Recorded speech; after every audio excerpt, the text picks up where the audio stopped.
Hello friends, welcome to educational insight. दोस्तों, अगर आप नई पेंशन योजना के बारे में विचार कर रहे हैं, नई पेंशन योजना में प्राण आवंटन कराने को उत्सुक हैं, तो कुछ वाक़ये ऐसे हैं जो इस पेंशन योजना का स्याह पहलू बताने के लिए पर्याप्त है। दोस्तों, इस वीडियो में जो हम केसेस बताएंगे वो ज़रूर आपकी आंख खोलेंगे, क्योंकि जैसे कि बात पेपर की सुर्खियों में कही जा रही है, वो नई पेंशन योजना का जो स्याह पहलू है, जो उसकी उदासीनता है, जो शिथिलता है, उसको बयां करने के लिए पर्याप्त है।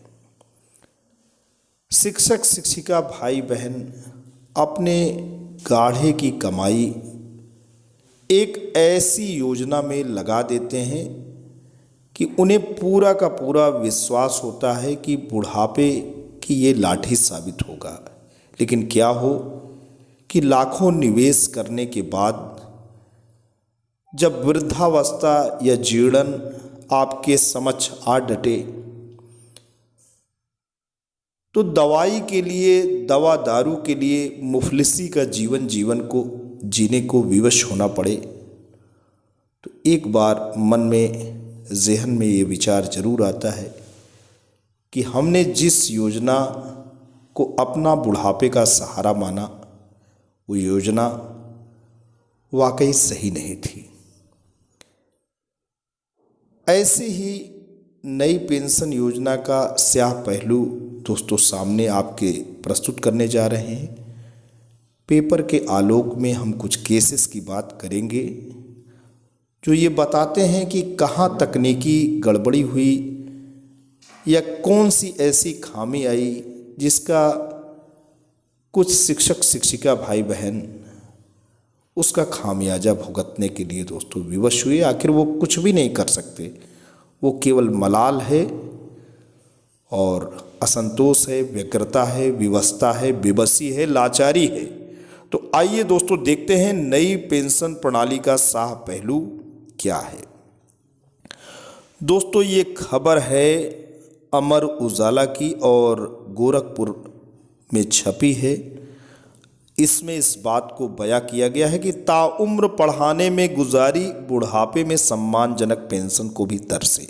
जी हाँ दोस्तों, 70 से 80 हज़ार वेतन पाने वाले शिक्षकों की पेंशन महज 764 और 869.25 रुपये प्रतिमाह निर्धारित हुई। 3 केसेस में हम बात करेंगे। केस नंबर 1 है श्री गांधी इंटर कॉलेज हरपुर बुधहट पर तैनात रहे बाल मुकुंद सिंह जी 31 मार्च 2019 को सेवानिवृत्त हुए, तो उनका वेतन 75,000 रुपये प्रतिमाह था। न्यू पेंशन स्कीम के अंतर्गत उनकी पेंशन महज 764 रुपये प्रतिमाह बनी। दूसरे केस की बात करेंगे। कुशीनगर जिले के उदित नारायण इंटर कॉलेज से मार्च 2019 में सेवानिवृत्त जयराम गुप्ता जी का सेवानिवृत्त के वक्त वेतन 80,000 रुपये था। न्यू पेंशन स्कीम में उनकी पेंशन महज 869 रुपये निर्धारित हुई। तीसरा केस पटेल स्मारक इंटर कॉलेज पटेल नगर भराहट से 30 जून 2015 को सेवानिवृत्त बलराम सिंह जी का वेतन 45,000 रुपये निर्धारित था, जबकि एनपीएस के मुताबिक उनकी पेंशन ही नहीं निर्धारित हुई। अब दोस्तों दिक्कत कहाँ हुई, दिक्कत कैसे हुई, कहाँ हुई? बात ये हो रही है कि 11 से 13 साल की सेवा के दौरान इन शिक्षकों के न्यू पेंशन स्कीम के अंतर्गत होने वाले अंशदान में या तो कटौती ही नहीं हुई, जहां कटौती हुई वहां पूरे सेवा काल के दौरान अंशदान की कटौती नहीं हुई। अध्यापन कार्य के दौरान शिक्षकों ने भी इसका ध्यान नहीं दिया। मगर सवाल उठता है कि एनपीएस की कटौती में अंशदान तो सरकार भी देती है, तो अकेले शिक्षक ही इसके लिए जिम्मेदार कैसे हुए? दोस्तों, यहाँ तकनीकी खामी की बात हो रही है कि कटौती हुई ही नहीं। तो क्या है नियम? न्यू पेंशन स्कीम के अंतर्गत जो धनराशि जमा होती है उसका 40% धनराशि पेंशन के रूप में कर्मचारी को मिलती है, जबकि 60% भुगतान होता है। एनपीएस में जो अंशदान होता है उसमें 10% अंशदान सरकार या नियोक्ता तो 10% शिक्षक या कर्मचारी द्वारा किया जाता है। हाल ही में घोषित केंद्र सरकार के बजट में एनपीएस में सरकार की ओर से दिए जाने वाले अंशदान को ही बढ़ाकर 14% कर दिया गया है। कितना कटा अंशदान नहीं है कोई record.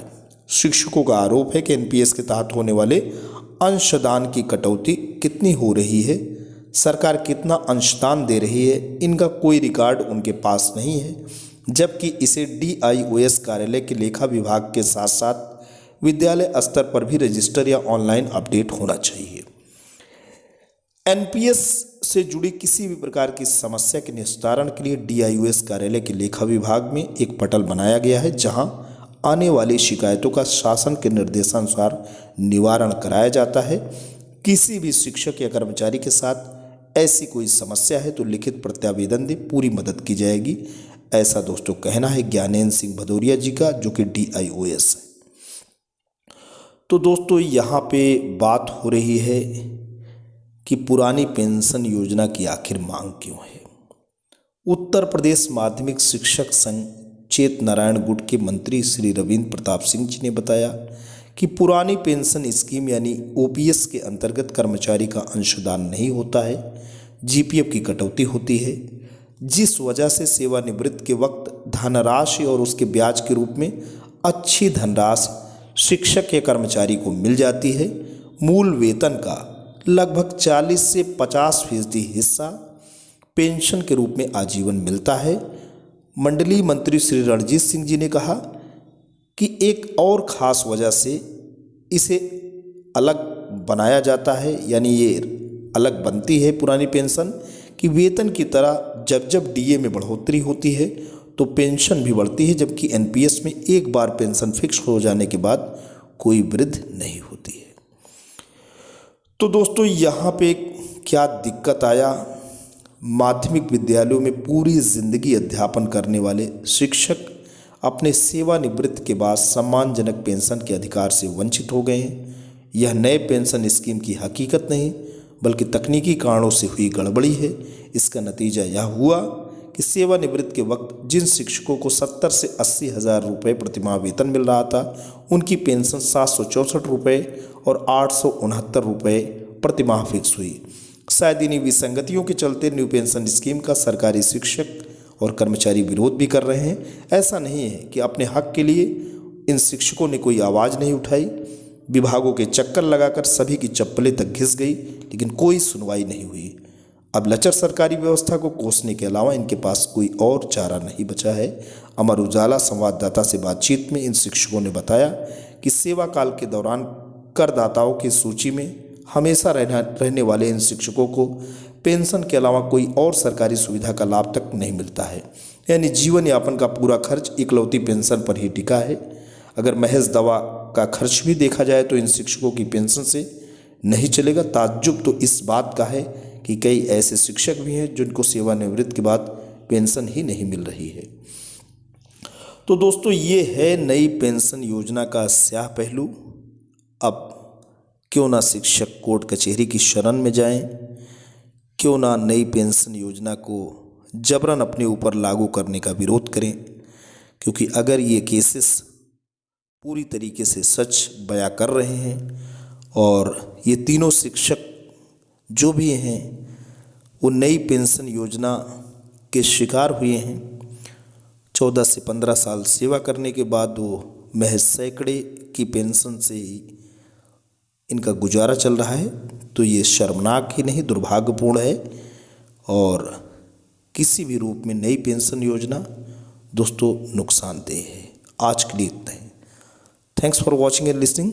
This is Jai Prakash Dubey signing off.